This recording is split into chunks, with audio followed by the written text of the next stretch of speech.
আসসালামু আলাইকুম। বিলাস খামারের পক্ষ থেকে সবাইকে জানাই আন্তরিক শুভেচ্ছা ও অভিনন্দন। আশা করি সবাই ভালো আছেন। আলহামদুলিল্লাহ আমিও ভালো আছি। তো আজ দেখুন, আজকে টাইগার মুরগি জুনিয়রের 7 দিন বয়স। তো আমি প্রথমেই জুনিয়র এবং সিনিয়র টাইগার মুরগির খাবার নিয়ে নিলাম। যেহেতু এখন রাত, ওদের আমি রাত্রে যে ওষুধগুলো দেব, তো প্রথমে আমি পাত্রগুলি সব পরিষ্কার করে নিয়েছি উপরে গিয়ে। তো এগুলি আমি এখন মেডিসিন মিশিয়ে ওদের খাবারের পাত্রতে সবগুলো দিয়ে দিয়েছি। তো মেডিসিনটা আমি ওদের রাত্রেই দিয়ে থাকি। তো দেখুন, মুরগিগুলো অনেক চঞ্চল। আলহামদুলিল্লাহ, টাইগার মুরগি জুনিয়রগুলো বয়স আজ 7 দিন। তো 7 দিনে ইনশাল্লাহ একটাও মর্টালিটি হয়নি। তো মোটামুটি সবগুলো মুরগি সুস্থ আছে। একটা মুরগির একটু প্রবলেম হচ্ছে, বাট ইনশাল্লাহ আমি মনে করি যে এটা সেরে যাবে।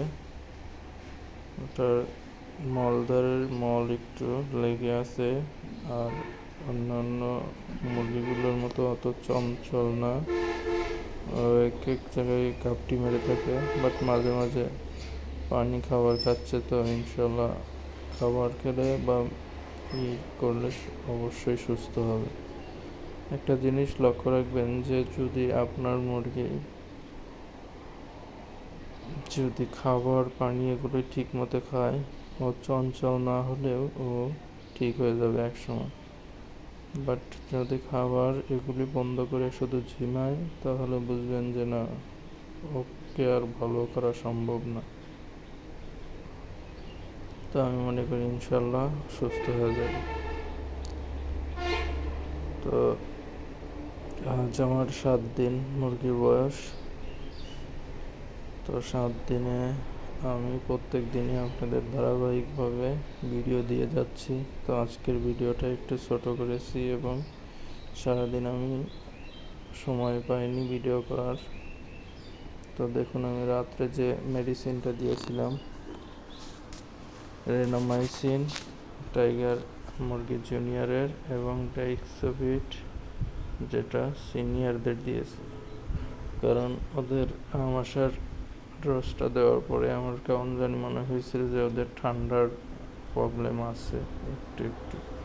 তো যার কারণে ডাইক্সোভেটটা আমি সিনিয়র টাইগার মুরগিদের জন্য দিয়ে নিয়েছি, যেটা বড় বালতিতে, আর এই লাল বালতি ছোটোটাতে রেনামাইসিনটা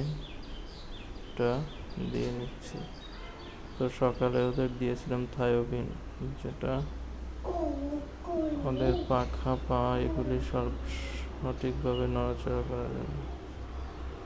তো ভিডিও ভালো লাগলে অবশ্যই লাইক, শেয়ার, কমেন্ট করবেন এবং সাবস্ক্রাইব করবেন।